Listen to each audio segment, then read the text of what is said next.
Okay கண்மணி படத்துல வந்து பாத்தீங்கன்னா அங்க இருக்கும் கணபதி அப்படின்னு சொல்லுவாங்க. வயசானவங்களுக்கு எல்லாருக்குமே மோஸ்ட்லி வர ஒரு பிரச்சனை தான் இது, அல்சைமர் அப்படிங்கிறது. என் பைக் சாவி வச்சு எங்கேயாவது காணாம போச்சு அப்படின்றவன் ஸோ இப்போ மேபி எனக்கும் அல்சைமர் இருக்கும். பிடிச்சவங்க விட்டு ஒருத்தவங்க போயிட்டாங்க அப்படின்னா கண்டிப்பாக ஒரு சில பேர் டிப்ரெஷனில் போவாங்க, ஸ்ட்ரெஸ் அதிகமாகும். அது வந்து நார்மல் தான். படத்தில் வந்து இன்னும் ஒரு கேரக்டரைசேஷன் சூப்பராக இருக்கும். அதாவது ஒரு பியூட்டிஃபுல்லான ஓல்டு கப்பல்ஸ் அப்படின்னு சொல்லலாம். அதை பார்த்த உடனே டக்குன்னு அந்த பண்ணையாரும் பத்மனியும் படம் பார்த்த ஃபீல் அப்படியே வந்துடுச்சு. ஒருத்தவங்க வந்து இறந்துட்டாங்கன்னு நினச்சி இன்னொருத்தவங்க அதிர்ச்சியில் அவங்க இறந்துருவாங்க. நெஞ்சு பிடிச்சிட்டே விழுவாங்க. என்னன்னா பம்ப் பண்றது ஸ்லோ ஆயிடும், பெயின் ஏற்படும், அது அப்படியே வந்து பாத்தீங்கன்னா இறந்துருவாங்க. அந்த படத்துல ரொம்ப ரொம்ப ஃபீல் குட்டான படம்னா இந்த படம் தான் நம்ம சொல்லலாம். ஒவ்வொரு மாதமும் 1 கோடிக்கும் அதிகமான பார்வையாளர்களை சென்று சேரும் ஹெல்த் குரு சேனலில் உங்கள் நிறுவனத்தை விளம்பரப்படுத்த 93402612 என்ற எண்ணை தொடர்பு கொள்ளுங்கள். வெல்கம் டு ஹெல்த் குரு. நான் உங்கள் Murali. And this is yoga. So எதை பத்தி பார்க்க போறோம் அப்படின்னு பாத்தீங்கன்னா ஒரு ஹெல்தியான மூவி ரிவ்யூ பத்தி தான் பார்க்க போறோம். என்னடா அது மூவி ரிவ்யூல ஹெல்தி கொண்டு வரீங்களே அப்படின்னு பார்த்தா படத்துல நிறைய ஹெல்த் ரிலேட்டடான சீன்ஸ்லாம் வைக்கிறாங்க. சிலது வந்து கரெக்டா ரெப்ரசென்ட் பண்ணியிருப்பாங்க, சிலதெல்லாம் வந்து உழப்பலா இருக்கும் இல்லையா? ஸோ அந்த மாதிரி ஹெல்த் ரிலேட்டடான சீன்ஸ் எல்லாத்தையுமே டீகோட் பண்றதுக்காகவே தான் இந்த ஷோ ஆரம்பிச்சிருக்கோம். அதுதான் ஹெல்தி மூவி ரிவ்யூ. ஸோ இன்னைக்கு எந்த படத்தை பத்தி பார்க்க போறோம் அப்படின்னு பாத்தீங்கன்னா ரீசெண்டா வெளியே வந்த டூரிஸ்ட் ஃபேமிலி படத்தை பத்தி தான் பார்க்க போறோம். ஆமா. ஸோ ஃபர்ஸ்ட் ஆஃப் ஆல் அந்த படம் வந்து ரொம்பவே சூப்பரா இருந்துச்சு. எனக்கு பர்சனலா பிடிச்சிருந்துச்சு. உங்களுக்கு எப்படி இருந்துச்சு? எனக்கும் ரொம்ப பிடிச்சிருந்துச்சு. ஏன்னா ரீசெண்ட் டைம்ஸ்ல ஃபுல்லாவே பாத்தீங்கன்னா அடி சண்டை ரத்தம் அப்படியே போயிட்டு இருக்கு. அதுல வந்து ஒரு ஹோல்சமான ஒரு மூவியா இருந்துச்சு. என் உடம்புல கடைசி மூச்சு இருக்கிற வரைக்கும் நான் உங்களை பார்த்துப்பேன். அபிஷனுக்கு எங்களுடைய வாழ்த்துக்கள். ஆமா, வாழ்த்துக்கள். சோ இப்ப கண்டென்ட் குள்ள போனோம் அப்படின்னா நாம ஸ்கிப் பண்றோம் வீடியோவை. சரி, ஓகே யோகா. எனக்கு என்ன டவுட் அப்படின்னு பாத்தீங்கன்னா இல்ல அபிஷன் ப்ரோ இருக்கார் இல்லையா, அவர் சின்ன ரோல் பண்ணிருப்பார். ஓகேவா? அதுல என்ன ஆகும்னா ஒரு சீன் வந்து அவங்க அம்மா இருப்பாங்க, அதை வந்து அப்பதான் ஊட்டி விடுவார் அம்மாவுக்கு. ஊட்டி விட்டு ஒரு தட்டு வச்சுட்டு வந்த உடனே டக்குன்னு அவங்க அம்மா என்ன கேட்பாங்கன்னா சாப்பிட்டியாப்பா அப்படின்னு கேட்பாங்க. அப்போ ஒரு மாதிரி ஆயிடுவார். இப்பதான் சாப்பிட்டோமே அப்படின்னு கேட்டோன்னே இல்லம்மா இப்பதான் சாப்பிட்டோம் அப்படின்னு சொல்லுவாங்க. அது ஒரு நாள் ஆகும். அகைன் டே பை டே வந்து அடுத்து ஒரு மாதமாவே என்ன பண்ணுவாங்கன்னா சாப்பிட்டியாப்பா சாப்பிட்ட அப்புறமா கேட்டுட்டே இருப்பாங்க. அது ஒரு ஆச்சரியம். லாஸ்டா என்ன ஆகும்னா கட்டத்து மேல தம்பி உன் பேர் என்னப்பா அப்படின்னு கேட்டுருவாங்க. அவர் வந்து ஒரு மாதிரி அழுது ஒரு மாதிரி ஆயிடுவாரு. சாரி ஸ்பாய்லர் தான், மன்னிச்சுக்கோங்க. ஒரு மாதிரி ஆயிடுவாரு. அப்ப எனக்கு ஒரு என்னாச்சுன்னு தெரியல. ஆக்சுவலா அவங்க அம்மாக்கு எந்த மாதிரியான பிரச்சனை வந்திருக்கும்? ஆக்சுவலி இந்த மாதிரி சீன்ஸ் நிறைய படத்துல இருக்கும். முக்கியமா இந்த ஓகே கண்மணி படத்துல வந்து பாத்தீங்கன்னா அங்க இருக்கும் கணபதி அப்படின்னு சொல்லுவாங்க. வயசானவங்களுக்கு எல்லாருக்குமே மோஸ்ட்லி வர ஒரு பிரச்சனை தான் இது, அல்சைமர் அப்படிங்கிறது. இதுல 3 ஸ்டேஜ் இருக்கு. அதுல ஃபர்ஸ்ட் ஸ்டேஜ்ல பார்த்தா இப்ப அவங்க சொன்ன மாதிரி அப்பதான் ஒரு ஆக்டிவிட்டி ஏதாவது பண்ணியிருப்பாங்க, சாப்பிட்டுருப்பாங்க, இல்ல குளிச்சுட்டு வந்திருப்பாங்க. வந்ததுமே அவங்களுக்கு அந்த ஃபீல் இல்லாம அந்த விஷயம் பண்ணாங்க அப்படின்றதே மறந்துட்டு நீ சாப்பிட்டியா, இல்ல நான் போய் குளிச்சுட்டு வரட்டுமா அப்படின்னு கேட்பாங்க. அப்புறம் சின்ன சின்ன பொருள் எப்பவுமே ஒரு இடத்துல வைக்கிறதா இருக்கும், எங்கேயாவது வச்சுட்டு அதை மறந்துடுவாங்க, எங்க வச்சுனே தெரியல அப்படின்னு சொல்லிட்டு. இதுதான் வந்து ஸ்டேஜ் 1 இருக்கும். ஸ்டேஜ் 2ல பாத்தீங்கன்னா அது அப்படியே அதிகரிக்க ஆரம்பிக்கும். அதாவது வந்து ரொம்ப நாளா நம்ம கூட பேசி பழகி தெரிஞ்ச நபர்களே மறந்துடுவாங்க. அதாவது சொல்ல போனா இந்த படத்துல வந்த மாதிரி அவங்க பையனையே அவங்க மறந்துட்டாங்க இல்லையா? ஸோ இந்த மாதிரி தெரிஞ்சவங்களை எல்லாம் மறந்துடுவாங்க. ஸ்லீப் சைக்கிள் வந்து ரொம்ப அஃபெக்ட் ஆகும். அண்ட் முக்கியமா இந்த மாதிரி நம்ம மறக்கிறோம் அப்படிங்கிறதுனால போக போக அது ரொம்ப ஸ்ட்ரெஸ் ஆகும். எங்க வச்சனே தெரியலையே, இது யாருன்னே தெரியலையே, இவங்க ஏன் நம்ம கூட இருக்காங்க, அந்த மாதிரி யோசிச்சு ரொம்ப ஸ்ட்ரெஸ் ஆக ஆரம்பிப்பாங்க. இந்த மாதிரி விஷயம்லாம் இருக்கும்.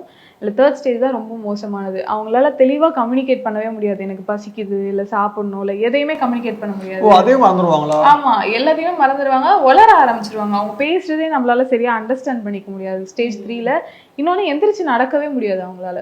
படுத்த படிக்கையாவே இருப்பாங்க, சுருள்வாங்க, பொருள் வாங்க, அவ்வளவுதான். ரெஸ்ட் ரூம் போறதுக்கோ சாப்பாடு ஊட்டுறதுக்கோ ட்ரெஸ் கூட நம்ம கிளண்டுருச்சுன்னா கூட அவங்களுக்கு தெரியாது. அந்த ஸ்டேஜ் வரைக்குமே போயிடுவாங்க. அதுதான் லாஸ்ட் ஸ்டேஜ். அதுக்கப்புறமா சொன்ன மாதிரி உயிரிழப்புக்கான வாய்ப்புகளும் இருக்கு. சொல்யூஷன் ட்ரீட்மெண்ட்லாம் எதுவுமே இல்லையா? இல்ல, அல்சைமர் பொறுத்த வரைக்கும் அந்த சரி பண்றதுக்கான ட்ரீட்மெண்ட்ஸ் எதுவும் கிடையாது. அதோட சிம்டம்ஸா இருக்குல்ல, இப்ப நான் சொன்ன மாதிரி ஸ்ட்ரெஸ் அதிகமாகும் அவங்களுக்கு. அந்த ஸ்ட்ரெஸ் குறையறதுக்காக ஆன்டி டிப்ரெஷன் பில்ஸ்லாம் கொடுப்பாங்க. தூக்கம், ஸ்லீப் சைக்கிள் அஃபெக்ட் ஆகும். ஸோ அதுக்கு வந்து ஸ்லீப்பிங் டேப்லெட்ஸ் கொடுப்பாங்க. சிம்டம் மேனேஜ் பண்ணா அது வந்து கொஞ்சம் தள்ளி போடலாம். மற்றபடி அந்த அல்சைமர் மறதியை இம்ப்ரூவ் பண்றதுக்கு அப்படின்றது ஒரு பர்ஃபெக்டான கியூர் அப்படிங்கிறது எதுவும் கிடையாது. ஆனா இப்ப என்ன டவுட்னா நான் எழுதி மறந்துடுவேன், என் பைக் சாவி வச்சு எங்கேயாவது காணாம போச்சு அப்படின்றவன். ஸோ இப்போ மேபி எனக்கும் அல்சைமர் இருக்குமா? இல்லை, அதாவது எப்படின்னா நம்மளை பொறுத்த வரைக்கும் ஏதோ ஒன்று பண்ணிட்டு நம்ம அதை மறந்துட்டோம் அப்படின்றது தெரியுது. ஆமால இப்போதான் இங்க வச்சேன், மறந்தே போயிட்டேன் பாரு அப்படின்னு எடுத்துருவோம்.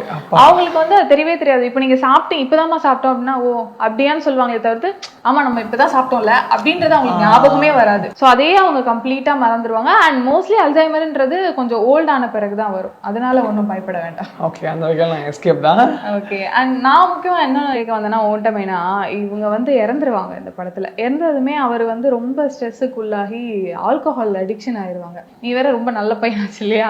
ஸோ இந்த மாதிரி நம்ம லைஃப்லயுமே நிறைய பேர் பாக்குறோம். ஏதோ ஒரு கஷ்டமான சுச்சுவேஷன் வந்துருச்சுன்னா அந்த மாதிரி ஆல்கஹால் அடிக்ஷன் சைடு போறாங்களே, அவங்களுக்கு நீ என்ன சொல்ல விரும்புற?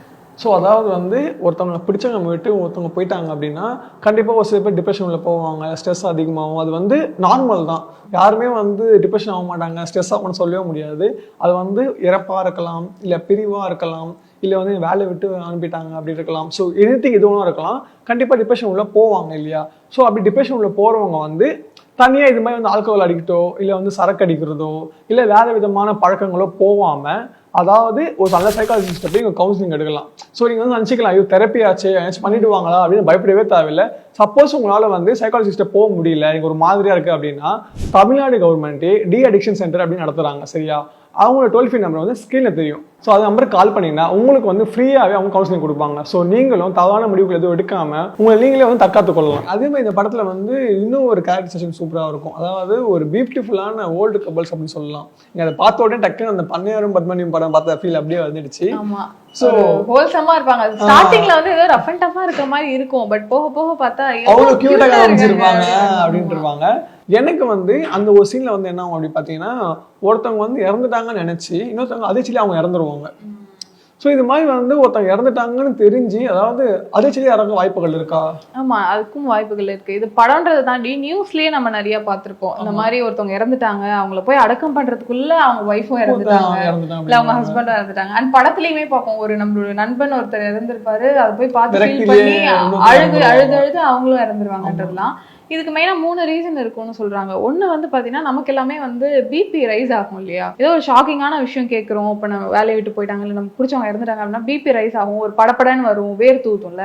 நமக்கு வந்து வேற ஏதோ ஹெல்த் இஷ்யூஸ் இல்லைன்னா பிரச்சனை கிடையாது, அந்த பிபி ரைஸ் மட்டும் தான் இருக்கும். பட் ஆல்ரெடி நம்ம உடம்புல ஏதோ பிரச்சனை இருக்கு, டயபெட்டிஸோ இல்ல ஹார்ட் ரிலேட்டடான ப்ராப்ளம்ஸ்லாம் இருக்கு அப்படின்னா அந்த பிபியும் ரைஸ் ஆகும்போது அந்த 2 விஷயமும் கம்பைன் ஆகும்போது டக்குன்னு அந்த சுச்சுவேஷன்ல நமக்கு உயிர் போகிறதுக்கான வாய்ப்பு இருக்கு. அண்ட் இன்னொன்னு வந்து கார்டியோமயோபதின்னு சொல்றாங்க.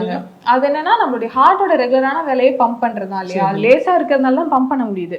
இந்த மாதிரியான விஷயங்களை கேட்கும்போது அதை எப்படி பேலன்ஸ் பண்றதுன்னு தெரியாம நம்ம ஹார்ட் வந்து ஹார்ட் ஆயிடுமா. ஹார்ட் ஆகும்போது பம்ப் பண்றதே கஷ்டமாயிடும். அதனாலதான் பம்ப் பண்ண இர்ரெகுலரா இருக்கும்போது நல்லா பார்த்து நெஞ்சு பிடிச்சிட்டே விடுவாங்க. என்னன்னா பம்ப் பண்றது ஸ்லோ ஆயிடும், பெயின் ஏற்படும், அது அப்படியே வந்து பாத்தீங்கன்னா இறந்துருவாங்க.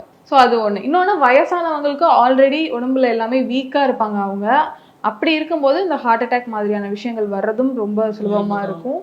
ஸோ அதனாலேயும் உயிரிழக்கிறதுக்கான வாய்ப்புகள் இருக்கு அப்படின்றதுதான் சொல்றாங்க. ஸோ இந்த படத்துல எங்களுக்கு இந்த 3 விஷயம் தான் எங்களுக்கு வந்து பத்தி பேசணும்னு தோணுச்சு. பிகாஸ் அந்த படத்துல வந்து இதுதான் முக்கியமான சீன்ஸாவும் இருந்துச்சு. ஆமா, நீங்க இதெல்லாம் கேட்டுட்டு என்ன ஃபுல்லா ஸ்ட்ரெஸ்ஸா இருக்கு, இவ்வளவுதான் இருக்குமா ஐயோ நினைச்சாதீங்க. இந்த படம் ரொம்பவே ஹோல்சமான படம் தான். ஸ்டார்டிங்கா சொல்லிட்டோம், அதுதான் ஃபீல் குட். அதாவது ரீசெண்டா வந்த படத்துலயே ரொம்ப ஃபீல் குட்டான படம்னா இந்த படம் தான் சொல்லலாம். நீங்க ரிலாக்ஸா இருக்கணும்னு நினைக்கிறீங்க, கண்டிப்பா இந்த படத்தை போய் பாருங்க, ஃபேமிலியா போய் பாருங்க. ஸோ அதே மாதிரி வந்து நாங்க இந்த மாதிரி படத்துக்கும் எடுத்து வச்சிருக்கோம். ஆமா, இந்த மாதிரினா நீங்க தப்பா நினைச்சிடாதீங்க. அது என்ன படம் கண்டுபிடிச்சிட்டீங்கன்னா நீங்க வேணா கமெண்ட் பண்ணுங்க. அந்த படத்தையும் நாங்க டீகோட் பண்ணி ஹெல்த் ரிலேட்டடா டீகோட் பண்ணி வீடியோ போடுறோம். கண்டிப்பா இந்த வீடியோ உங்களுக்கு ரொம்ப இன்ட்ரெஸ்டிங்காகவும் அதே நேரத்தில் இன்ஃபர்மேட்டிவாகவும் இருக்கும்னு நம்புறோம். இதே மாதிரி வந்து வேற ஏதாச்சும் படத்துல வந்து இந்த மாதிரி சீன் வந்து எங்களுக்கு டவுட்டா இருக்கு ப்ரோ அப்படி இருந்தா எங்களுக்கு வந்து இன்ஸ்டாகிராம்ல வந்து டிஎம் பண்ணுங்க. அப்படி இல்லையா சப்போஸ் எங்க ஐடியா டேக் பண்ணுங்க, நாங்க வந்து அந்த வீடியோவை எடுத்து ரியாக்ட் பண்ணி போடுறோம். ஸோ கண்டிப்பா இந்த வீடியோ பார்த்தா மட்டும் போதாது, இவ்வளவு தூரம் பார்த்துட்டீங்க, உங்க ஃப்ரெண்ட்ஸ் அண்ட் ஃபேமிலிக்கும் ஷேர் பண்ணுங்க, மறக்காம சப்ஸ்கிரைப் பண்ணுங்க. So until then bye. நான் உங்கள் Murali and this is yoga. ஒவ்வொரு மாதமும் 1 கோடிக்கும் அதிகமான பார்வையாளர்களை சென்று சேரும் ஹெல்த் குரு சேனலில் உங்கள் நிறுவனத்தை விளம்பரப்படுத்த 9342302612 என்ற எண்ணை தொடர்பு கொள்ளுங்கள்.